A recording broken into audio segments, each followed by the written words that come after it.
یہ تصور تو اس وقت انسان کو دے دیا گیا تھا جب ہی انسان کو پیدا کیا جا رہا تھا، پھر اس تصور کو انسان کے ساتھ ساتھ رکھا گیا، اس تصور کو مسلمان کے ایمان کا حصہ بنایا گیا، اور دنیا کے اندر اللہ تعالیٰ نے جب اپنی رحمت کا نزول فرمایا، آپ دیکھ لیں جتنا مرضی بھی گیا گزرا دور ہے، جتنے مرضی بھی فتنے ہیں، جتنی مرضی بھی نفسانیت ہے، بڑے بڑے نرم دل دنیا میں لوگ ملتے ہیں، بڑے بڑے محبت کرنے والے لوگوں سے زندگی میں انسان کی ملاقات ہو جاتی ہے۔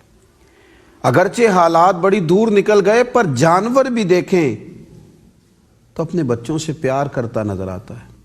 وحشی درندے کو آپ دیکھیں، اس کا بھی دل نرم ہے اگرچہ اپنی اولاد کے حق میں۔ نبی اکرم صلی اللہ تعالیٰ علیہ وآلہ وسلم ارشاد فرماتے ہیں کہ اللہ تعالیٰ کے پاس 100 رحمتیں ہیں، ان میں سے اللہ نے ایک رحمت جنوں انس حیوانات اور حشرات الارض کے درمیان نازل کی ہے، ایک رحمت، 100 ہیں اس کی، یہ سمجھانے کے لیے مثال دی۔ ابھی اللہ نے ایک رحمت بندوں کے بیچ نازل فرمائی ہے جس کی وجہ سے یہ ایک دوسرے پر شفقت بھی کرتے ہیں، رحمت بھی کرتے ہیں۔ اس ایک رحمت کی وجہ سے وحشی جانور بھی اپنے بچوں سے پیار کرتا ہے، سمجھ لو 100 رحمتیں ہیں۔ اور یہ دنیا میں جتنا لوگ ایک دوسرے سے پیار کر رہے ہیں، یہ اللہ نے ابھی ایک رحمت نازل کی ہے، فوراً دل میں سوال اٹھتا تھا، فوراً ایمانی تقاضا تھا کہ پوچھا جائے یا رسول اللہ صلی اللہ تعالیٰ علیہ وسلم، وہ 99 رحمتیں؟ اللہ کے پیارے رسول علیہ الصلاۃ والسلام نے فرمایا اللہ کے پاس 100 رحمتیں، سمجھانے کے لیے ایک رحمت نازل کی ہے جو تم ایک دوسرے سے پیار کرتے ہو، 99 رحمتیں تو اس نے اپنے پاس محفوظ کر کے رکھی ہیں، وہ 99 رحمتیں قیامت کے دن تمہارے اوپر نازل فرمائے گا، جس کو کہتے ہیں قیامت حشر، جس کا نام ہے تیرے دیوانوں کے لیے وہ دن تو جشن عام ہے۔ جب اللہ کی رحمت عروج پہ ہوگی، جب اس کا کرم جو آج ایک رحمت ہے اور 99 رحمتیں اللہ قیامت میں اپنے بندوں پر فرمائے گا، تو پھر اندازہ فرمائیے اس وقت کیفیات کیا ہوں گی۔ تو یہ جو مایوسی پھیلانے والے لوگ ہیں، یہ جو کبھی اچھی خبر دیتے ہی نہیں، یہ جب بھی بات کرتے ہیں پریشانی ہی کی بات کرتے ہیں، یہاں سے بھی ڈھونڈ کے لاتے ہیں، کوئی پریشانی کی خبر ڈھونڈ کے لاتے ہیں۔ ہمیں چاہیے کہ ہم ان لوگوں کو یہ سمجھائیں کہ جب اتنا کریم رب ہو اور جب رحمت للعالمین نبی ہو اور جب دین سارا کرم اور فضل والا ہو، تو پھر اتنی پریشانی، پھر ہر وقت کا دکھ، پھر ہر وقت کا رونا دھونا، پھر ہر وقت کی آزمائش۔ نبی پاک صلی اللہ تعالیٰ علیہ وسلم کا طریقہ مبارکہ تھا، جب سرکار صحابہ کرام علیہم رضوان کو کہیں روانہ فرماتے، وہ جہاد کے لیے بھیجتے حضور، یا جنگ کے لیے بھیجتے، یا کسی تبلیغی مہم پر صحابہ کو روانہ فرماتے، تو 2 باتیں ارشاد فرماتے۔ حضور فرماتے نئی جگہ پہ جا رہے ہو،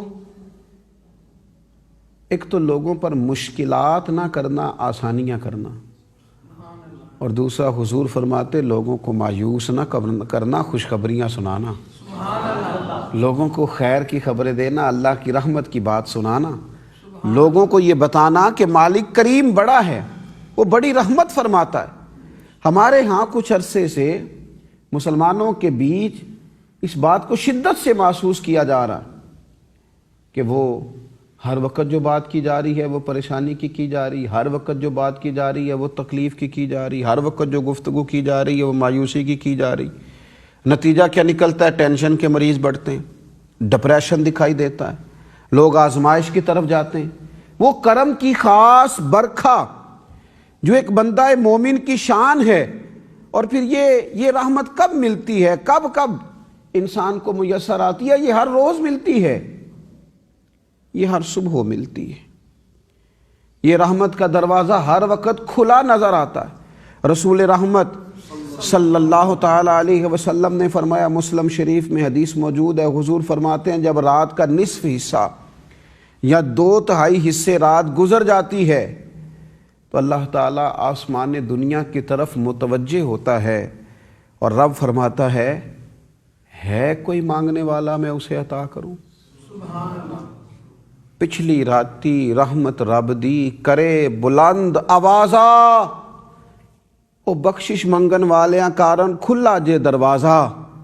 حضور فرماتے ہیں نصف رات یا اس کے 2 حصے گزر جاتے ہیں رات کے، تو آواز آتی ہے کوئی مانگنے والا جسے میں عطا کروں؟ ہے کوئی دعا کرنے والا جس کی میں قبول فرماؤں؟ ہے کوئی بخشش طلب کرنے والا جسے میں بخش دوں؟ فرمایا یہ آواز اتنی بلند ہوتی ہے، اتنی بلند ہوتی ہے حتیٰ کہ صبح ہو جاتی ہے۔ اللہ کی آواز کرم، آواز رحمت بار بار اعلان کرتا ہے مالک آواز کرم ہے کوئی مانگنے والا، اسے دے دیا جائے، عطا کر دیا جائے۔ اور پھر اس کے دینے کا انداز کیا ہے، وہ کس طرح دیتا ہے؟ کیا وہ جو ہم دنیا میں روزمرہ کا ماحول دیکھتے ہیں اسی طرح ملتا ہے؟ پھونک پھونک کے، چھان پھٹک کے، گن ناپ تول کے؟ نہیں۔ رسول پاک صلی اللہ تعالیٰ علیہ وسلم ارشاد فرماتے ہیں رب کریم تو اپنے بندے کو اس طرح نوازتا ہے کہ اللہ تعالیٰ فرماتا ہے جب میرا بندہ کسی نیک کام کا ارادہ کرتا ہے، ابھی اس پر عمل نہیں کرتا، ارادہ کرتا ہے، میں پہلے ہی اسے اجر عطا کر دیتا ہوں۔ اور فرمایا اگر وہ عمل کر لے اس نیک کام پر جس کا اس نے ارادہ کر لیا ہے، تو پھر تو رب تبارک و تعالیٰ اس سے 10 سے لے کر 700 گنا تک نیکیاں عطا فرماتا ہے۔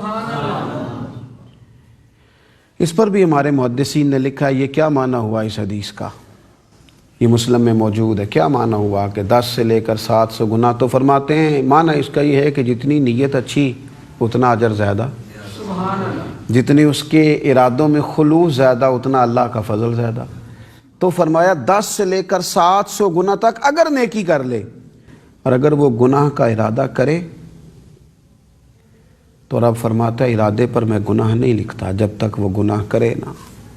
اور فرمایا اگر وہ گناہ پر عمل کرے تو پھر بھی اللہ تبارک و تعالیٰ ایک ہی گناہ کی سزا لکھتا ہے۔ نیکی کا اجر دینے کی باری آئی تو 10 سے لے کر 700 گنا تک، اور اس نے گناہ کیا، اس نے جرم کیا، اس نے اپنی جان پر ظلم کیا، لیکن اسے سزا ایک گناہ کی ملے گی۔ وہاں اس کے گناہ کو نہیں بڑھایا جا رہا، یہ کیا ہے؟ یہ خدا کی رحمت ہے، یہ اللہ کا فضل ہے، یہ مالک کی عطا ہے، یہ اس کا کرم ہے جو اپنے بندوں پر وہ کرتا ہے۔ تو ہمیں اللہ تبارک و تعالیٰ کی خاص رحمت کی طرف متوجہ کیا گیا، ہمیں یہ کہا گیا کہ ہم اپنے دل کو کشادہ کریں۔ جس طرح اللہ کریم ہے، اپنے بندوں پہ کرم فرماتا ہے، جس طرح وہ مہربان ہے، اپنے بندوں پہ رحمت کرتا ہے، ہمیں یہ حکم دیا گیا ہے کہ ہم جب اپنی توجہ اپنے رب کے کرم کی جانب رکھیں گے، اس کی عطا کی جانب رکھیں گے، اس کے فضل کی جانب رکھیں گے، اور جب ہمارا یہ ذہن ہوگا کہ وہ جب عطا کرے گا تو پھر جھولی بھر کے عطا کرے گا، وہ جب دے گا تو بغیر حساب عطا کرے گا، پھر نتیجہ یہ نکلے گا کہ دنیا داروں کی طرف توجہ بھی کم جائے گی، لوگوں کی جیبوں کی طرف خیال بھی تھوڑا جائے گا، پھر انسانوں کی طرف متوجہ بھی کم ہوگا۔ وہ جب بھی توجہ کرے گا اپنے مالک کی جانب ہی کرے گا، وہ جب بھی طلب کرے گا اپنے رب کریم کی بارگاہ عالی مرتبت سے رحمت مانگے گا، وہ اللہ کی جانب جائے گا، دنیا داروں کی طرف کبھی نہیں بڑھے گا۔ نبی پاک صلی اللہ تعالیٰ علیہ وآلہ وسلم نے لوگوں کو بھی اس بات کی طرف توجہ دلائی۔ حضور فرمانے لگے نرمی اختیار کرو، دلوں میں رحمت پیدا کرو۔ حضور علیہ السلام فرماتے ہیں جو نرمی سے محروم کیا گیا وہ تو ہر خیر سے محروم کر دیا گیا، وہ تو ہر خیر سے محروم کر دیا گیا۔